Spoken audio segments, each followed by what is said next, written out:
Hola, les saluda Patricia Cusicanqui y a nombre de la Fundación para el Periodismo quiero darles la cordial bienvenida a este primer programa de una serie que estará dedicada a abordar un tema fundamental para el ejercicio de los derechos humanos y para la democracia. Me refiero al derecho al acceso a la información pública.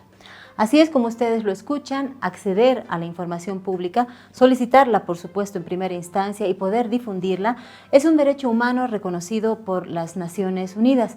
Y para profundizar en este aspecto, este programa al que hemos llamado Poder DIC, Derecho a la Información y a la Comunicación, ha invitado en su primera sección a un experto en esta materia. Nos referimos al doctor Ramiro Orías, a quien doy la cordial bienvenida y el agradecimiento por prestarnos su tiempo en este tema. No, pues con todo gusto, Patricia, un placer estar aquí en el set de la Fundación para el Periodismo. Gracias, Ramiro. Antes de comenzar con la entrevista, así rapidito, quiero invitarles a ustedes a reaccionar a nuestra transmisión en streaming, compartirla, comentar, dejarnos comentarios acerca de qué otros temas referidos a este ámbito les gustaría abordar. Bien, Ramiro, este mes es simbólico, muy importante para la ciudadanía en general porque cada 28 de septiembre se conmemora el Día Internacional del Acceso Universal a la Información. Quiero que nos comentes, por favor, desde tu conocimiento, ¿cuál es la importancia de este día? ¿Por qué Naciones Unidas ha visto la necesidad de designar un día para que se recuerde y promueva el ejercicio de este derecho?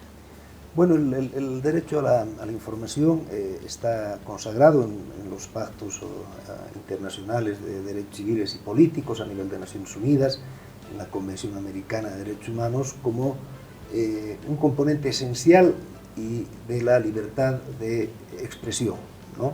El acceso a la información es consustancial al ejercicio de la libertad de expresión y en ese sentido Naciones Unidas celebra cada año para llamar la atención a nivel global sobre la importancia de este derecho, que en el fondo es el derecho a saber, el derecho a conocer los asuntos públicos, ¿no? Es un derecho amplio que incluye no solamente el derecho de acceder, sino el derecho de solicitar o de petición, el derecho de procesar la información, de analizarla y de difundirla públicamente. En ese sentido, es un derecho que da derechos, porque difícilmente se puede participar, por ejemplo, o se puede ejercer el derecho a la participación si es que no conocemos los asuntos públicos que van a ser sometidos a una consulta, a algún proceso participativo. Es parte importante del derecho de reunión, de asociación, en suma, hace al ejercicio de todos los derechos fundamentales, como aquellos que tienen que ver con los derechos políticos que tienen los ciudadanos para participar de la vida pública en una sociedad democrática. Ramiro, la necesidad de declaratoria de este día y de promover este derecho, me imagino que tiene que ver con el hecho de que en muchas naciones todavía es difícil, casi imposible o complicado acceder a información de carácter público. Más o menos, ¿cuál es el diagnóstico que hay al respecto? ¿Cuántos países serán aquellos en los que todavía es complicado ejercer ese derecho? Bueno, la libertad de expresión es, con su componente de acceso a la información, es un elemento esencial para la democracia, así lo ha establecido la Corte Interamericana de Derechos Humanos en varias de sus sentencias, ¿no? En ese sentido, en la región de Canadá hasta la Argentina, en la gran mayoría de los países hoy ya se tiene reconocido este derecho en las constituciones o existe una ley de acceso a la información específica. Sin embargo, a nivel regional, pese a que Bolivia lo reconoce en su artículo 21 como uno de los derechos civiles reconocidos por la Constitución boliviana, junto a Venezuela son los dos únicos países latinoamericanos que no tenemos una ley de acceso a la información y por lo tanto si el ciudadano no tiene como una herramienta con elementos concretos para su ejercicio, pues se está limitando enormemente. En efecto, como tú mencionabas, de hecho Naciones Unidas, la Asamblea General de las Naciones Unidas ha designado precisamente a la UNESCO como el organismo que haga seguimiento a las naciones para ver efectivamente cuál ha cumplido o no con el desarrollo, con la postulación de una ley. En el caso específico de Bolivia entendemos que ha habido una serie de iniciativas, creo que 3 o 4, en las que se han propuesto proyectos de ley. ¿Tú recuerdas cuántos, desde cuánto tiempo data esto y qué ha pasado que no ha podido prosperar? Bueno, el debate de una ley de acceso a la información pues viene desde el año 2003 seguramente. La primera iniciativa a nivel normativo fue el decreto que dictó el presidente Carlos Mesa, que establece un conjunto de herramientas para la petición o la presentación de solicitudes de acceso a la información. Sin embargo, claro, este decreto, al no ser rango de ley, solamente se aplica ante instancias del Ejecutivo. Claro. ¿No? El decreto no puede ser utilizado ante los otros órganos como el electoral, el judicial o el legislativo. Ahora, la verdad es que en el país existen leyes, podríamos decir. Hay varias leyes que se refieren de forma parcial al acceso a la información. La ley del órgano judicial establece, por ejemplo, el principio de publicidad de la información judicial. La ley del órgano electoral también establece ciertos mecanismos de transparencia electoral. Sin embargo, este conjunto de leyes no establece un procedimiento claro para la petición de acceso a la información. La ley de unidades de transparencia también establece que las unidades de transparencia son las encargadas de procesar estas solicitudes, pero viendo el derecho comparado, por ejemplo, hay la legislación uruguaya, argentina, chilena, peruana, a la propia legislación del Salvador, donde establecen, por ejemplo, autoridades centrales, que son órganos autónomos independientes del Ejecutivo, que tienen la capacidad de exigir el cumplimiento de las respuestas. El problema es que aquí las unidades de transparencia están en los propios órganos que reciben la petición y muchas veces no tienen un rol diligente en canalizar la respuesta oportuna. Qué interesante. ¿Cuál crees tú que sería una ley modelo para adaptar o rescatar algunos elementos pensando en algún proyecto para ley en Bolivia? De hecho, la Asamblea General de la Organización de Estados Americanos, a propuesta del Comité Jurídico Interamericano, ha aprobado una ley modelo de acceso a la información pública, ¿no? Entonces hay una ley que está compatibilizada con todos los estándares internacionales en materia de acceso a la información, de libertad de expresión, de derecho de petición, y creemos que esa ley modelo pues, establece, digamos, un conjunto de disposiciones que, adaptadas al marco constitucional boliviano, podría ser la base para una iniciativa legislativa en el país. Qué interesante. Decías hace unos segundos que tenemos un decreto supremo que está vigente, ya sabemos que solamente su alcance es solamente al Poder Ejecutivo. Ahí sí se establecen algunos pasos para acceder a la información pública. De 2005 estamos hablando 17 años. ¿Cómo crees que hay algún estudio, se ha podido medir el impacto del decreto supremo en facilitar el acceso a la información pública? ¿Se ha podido medir eso? No hay una medición que por lo menos yo conozca. Sin embargo, viendo por ejemplo los informes defensoriales que ha presentado desde el 2004 la Defensoría del Pueblo, el primer derecho vulnerado es el derecho de petición, o sea que los ciudadanos reclaman de que le piden información, le piden algún tipo de actuación a la administración pública y usualmente no responden, ¿no? Hay algunos ministerios que en algún momento yo vi la tasa de respuesta y realmente pues gran parte de las notas de que los ciudadanos representamos a la administración van al archivo, ¿no? En algún ministerio me acuerdo haber visto hace algún tiempo atrás que comparaban la correspondencia con peticiones y con las respuestas, ¿no? La correspondencia recibida y la despachada, claro. Y era de 10 a 1, ¿no? O sea, realmente parecería que no hay, digamos, un cumplimiento adecuado de atender al ciudadano, porque hoy inclusive se habla ya del principio de transparencia activa, ¿no? Que la propia administración, antes de que el ciudadano le pida, tiene que ofrecer información, tiene que subir sus presupuestos, sus planillas, sus sus planes operativos anuales, sus planes estratégicos, sus contratos. Toda esa información la pueden subir a su sitio web y de forma activa y ofrecer esa información que es del público para así evitar que estas solicitudes no queden sin respuesta. Este derecho de acceso a la información obviamente tiene una enorme relevancia para toda la ciudadanía, pero en particular para las y los periodistas, porque tiene que ver con el derecho a la libertad de expresión también, ¿no? ¿Cómo crees tú, qué percepción tienes del trabajo que has hecho y cómo le ha ido a la prensa en esta búsqueda de información en todos los niveles, ¿no? Desde alcaldías, gobiernos departamentales, nacionales y los otros poderes del Estado que tú mencionabas?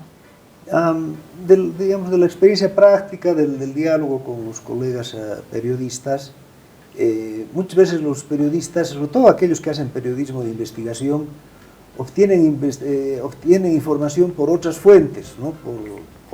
por amigos, por colegas, por gente que quiere hacer alguna denuncia, y pocas veces las peticiones presentadas conforme a ley reciben el tratamiento, el procedimiento administrativo, los plazos, las respuestas que se tienen que dar. La propia administración a veces no conoce sus propias normas, ¿no? Porque hay un sistema de información secreta, confidencial y reservada, ¿no? En función de la importancia, digamos, y el valor jurídico que cierta información se tiene que proteger, ¿no? Y muchas veces la administración responde denegando el otorgamiento de información que tiene en sus archivos, sin hacer un análisis de si realmente está bajo alguna de las causales o las condiciones para esta reserva de información. Esto es sumamente importante. Efectivamente, el derecho a la información es amplio, pero hay algunos límites. ¿Cuál es el tipo de información que el Estado o sus instituciones tienen el derecho de proteger y conservar? Bueno, hay la libertad de expresión y el acceso a la información, consecuentemente, como todos los derechos humanos, no hay derechos absolutos, ¿no? Los derechos pueden ser, bajo ciertas circunstancias, tener algún nivel de reglamentación, de regulación o inclusive de restricción. Y aquí hay un triple test. Primero, que la restricción tiene que ser establecida por ley. No puede haber una restricción administrativa, ni siquiera por decreto, menos por resolución ministerial, ¿no? La ley tiene que establecer qué tipo de información está clasificada. Luego, la restricción tiene que perseguir un fin legítimo. No se puede, por ejemplo, en algún momento se buscó restringir los estudios de impacto ambiental del TIBNIS, ¿no? Si hay algo que que tiene que ser transparentado, accesible a los ciudadanos, son los estudios de evaluación ambiental. Entonces, claro, puede inclusive ser una restricción adoptada por ley, pero si no persigue un fin legítimo, estará contraveniendo la convención. Y segundo, ese fin legítimo tiene que ser, digamos, proporcional al fin que se busca, tiene que respetar el ejercicio de otros derechos y tiene que ser congruentes con los valores de una sociedad democrática, ¿no? ¿Qué significa la congruencia con los valores de una sociedad democrática? Tiene que ser, pues, congruente con los principios de transparencia en la gestión pública, de independencia y separación de poderes, de respeto a los derechos ciudadanos, ¿no? Entonces, bajo ese test de convencionalidad se pueden ver si las restricciones pasan ese umbral de ser admitidas por el derecho internacional o estar infringiendo los tratados de derechos humanos. En general, para las personas que no tienen mucho conocimiento o no tenemos mucho conocimiento al respecto, ¿cuál es esta información secreta de Estado de la que tanto se habla? La información que puede ser catalogada como secreto de Estado es aquella información que hace principalmente a la seguridad nacional, ¿no? Temas de fronteras, negociaciones diplomáticas que están en curso, que todavía no se han concretado, ¿no? Que luego seguramente se transparentarán cuando sean sujeto de un proceso de ratificación ante el órgano legislativo, pero principalmente la información que tiene que ver con la seguridad nacional del Estado.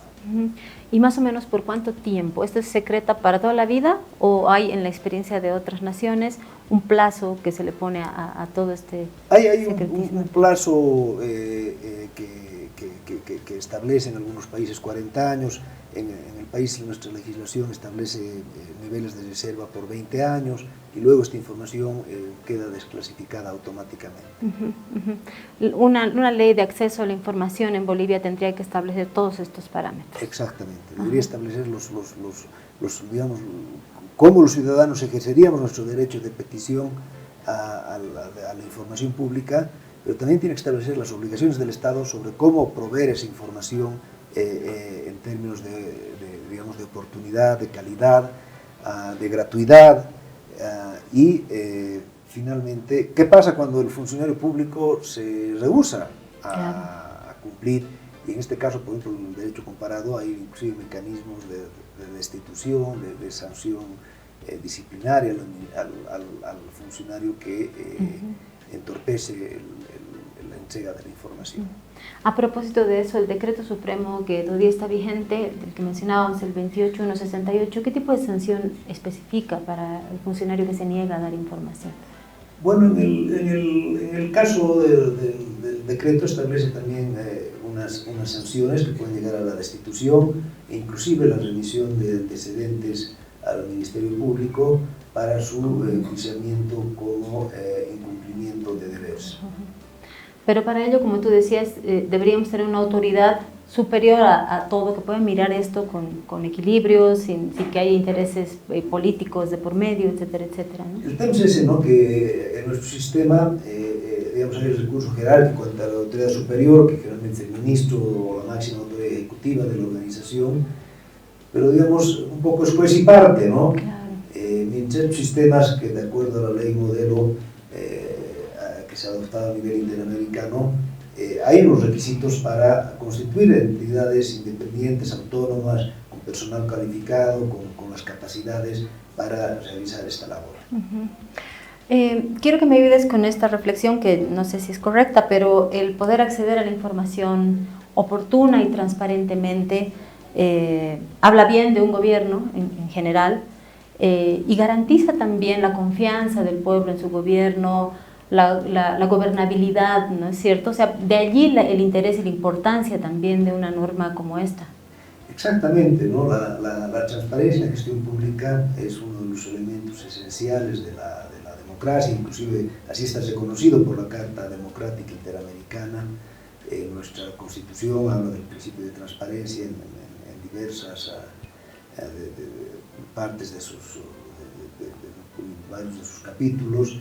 Y por lo tanto, digamos, la opacidad, que sería de lo contrario a la transparencia, pues más bien es el sello de un gobierno autoritario que no rinde cuentas ante sus ciudadanos. ¿Cuáles serían, técnicamente hablando, las características ideales de una ley? Por ejemplo, tomando como ejemplo este modelo que decías tú que se ha aprobado.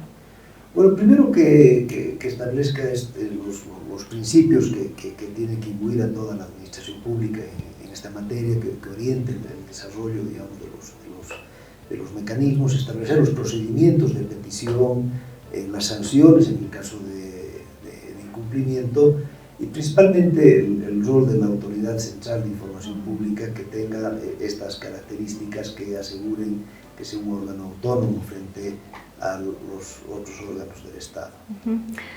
Ramiro, la gente debe saber que, bueno, en los días conmemorativos Naciones Unidas suele elegir un tema por cada año. El año pasado era precisamente, en 2021, el derecho a saber, ¿no? A derecho a conocer. No es que obviamente ya no está vigente ese, sino que temáticamente se apuesta por una idea. Este año, revisando el material de Naciones Unidas, la temática va a estar centrada en cómo utilizar la gobernanza digital y la inteligencia artificial para el bien público. Estamos viviendo, Ramiro, una era digital por completo, y hace un momento tú mencionabas la importancia y necesidad de que las autoridades, por ejemplo, en todos los niveles y en todos los poderes pudieran transparentar la información pública a través de las herramientas tecnológicas. De eso se trata este año el día conmemorativo. Sí, definitivamente, pues digamos, la vanguardia, la frontera de los derechos humanos hoy tiene que ver con el impacto que tiene o puede tener las nuevas tecnologías, principalmente las nuevas tecnologías de la información, de la comunicación, sobre el ejercicio y el disfrute de los derechos humanos, que también puede tener un impacto negativo, ¿no? La inteligencia artificial puede generar un sistema que afecte el libre albedrío, la autonomía de la voluntad de las personas, que direccione pautas de consumo, preferencias políticas.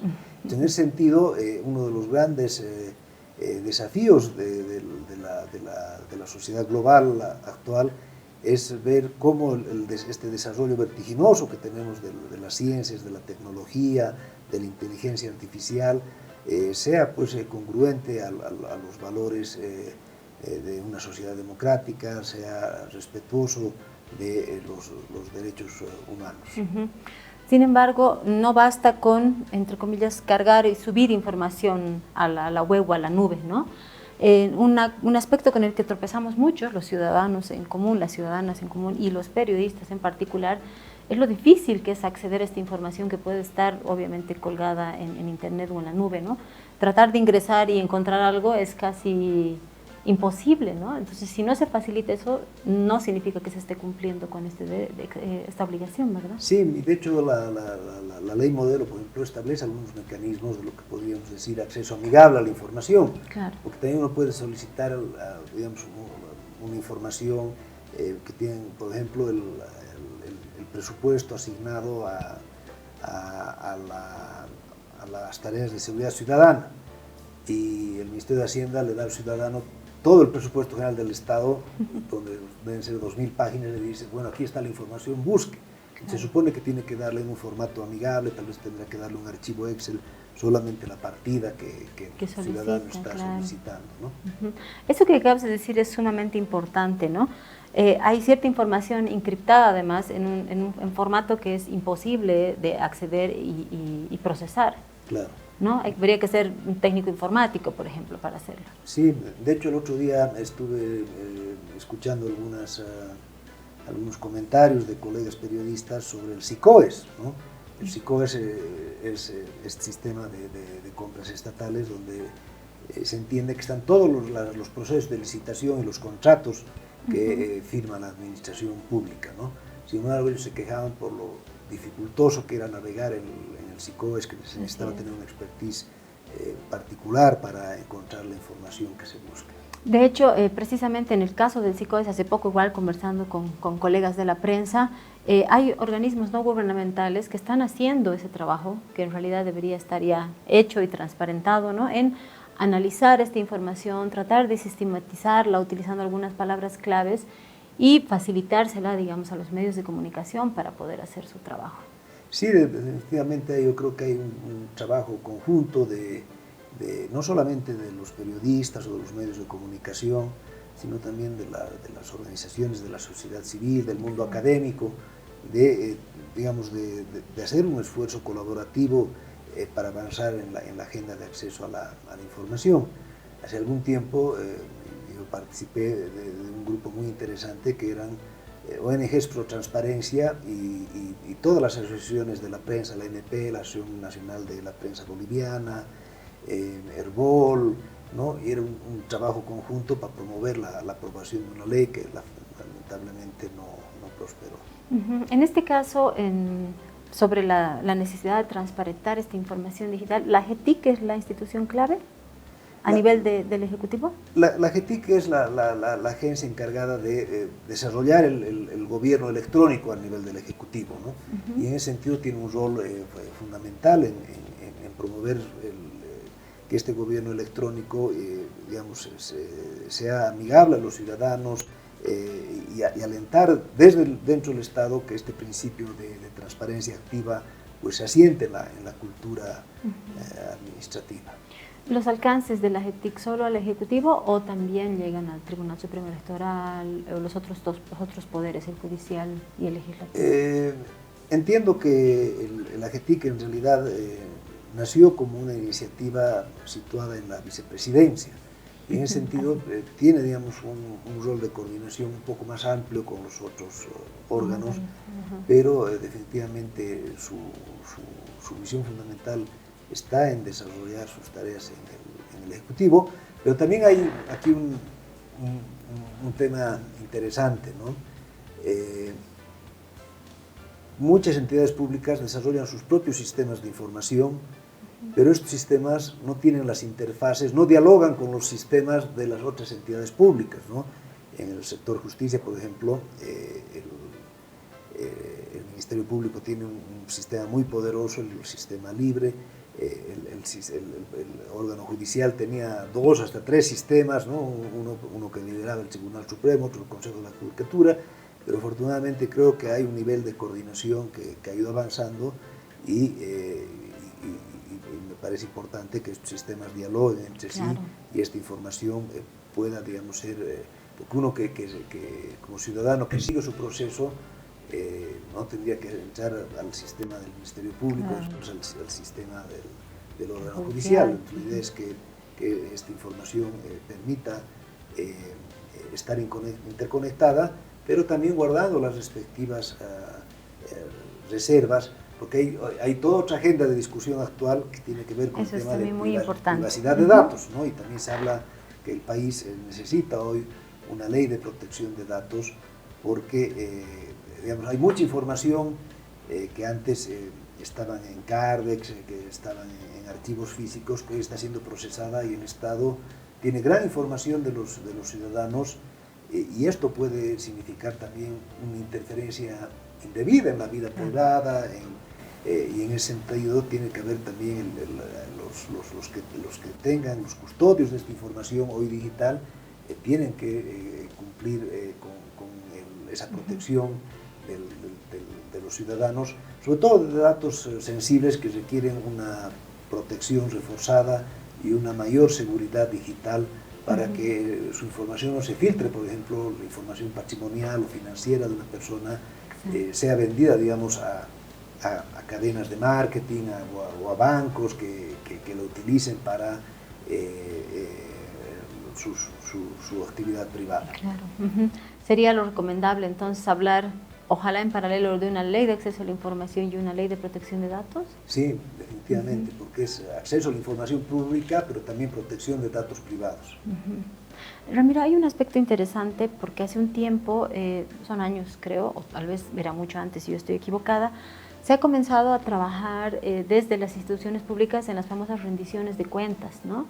Entonces, un ministerio o, por ejemplo, una institución como IEPFB organiza un evento, convoca por lo general ahora a organizaciones sociales, hace un informe, presenta un documento y cree que con eso lo ha hecho todo. ¿Eso es insuficiente o estoy equivocada? Sí, yo soy bastante crítico de ese mecanismo de rendición pública de cuentas. Hay algunos informes sustanciosos con información estadística, presupuestaria, programática importante, pero también he visto informes casi que son unas hojas de PowerPoint con las fotos de los eventos y de los viajes que hacen sus máximas autoridades. Creo que hay que uniformar también y tiene que haber un nivel de exigencia, porque estas rendiciones son bastante heterogéneas, ¿no? Hay algunas que tienen mucha información y otras que son muy pobres y prácticamente es un acto social de presentar un texto que muchas veces los ciudadanos no lo conocen previamente, no hay una metodología para dialogar, conversar sobre los alcances de estos informes de rendición de cuentas. Bien, Ramiro, muchas gracias. Nos indican que el tiempo se nos acaba, podríamos estar horas hablando al respecto, pero te comprometemos para un próximo encuentro. Muchísimas gracias. No, pues un gusto para mí haber estado compartiendo este espacio. Gracias, Ramiro. A ustedes, amigos que han seguido esa transmisión de Poder DIC, Derecho a la Información y Comunicación, por favor, les vuelvo a reiterar que nos dejen sus comentarios, que reaccionen, que compartan, porque desde la Fundación para el Periodismo consideramos importante hablar de estos temas, reflexionar al respecto y en lo posible asumir una postura al respecto o tal vez cambiar alguna actitud considerando siempre la importancia de poder ejercer nuestros derechos a la libertad de expresión y de información. Será hasta una próxima entrega. La próxima semana les adelanto que vamos a estar hablando con periodistas acerca de los tropiezos que tienen para acceder a la información pública. Nos vemos.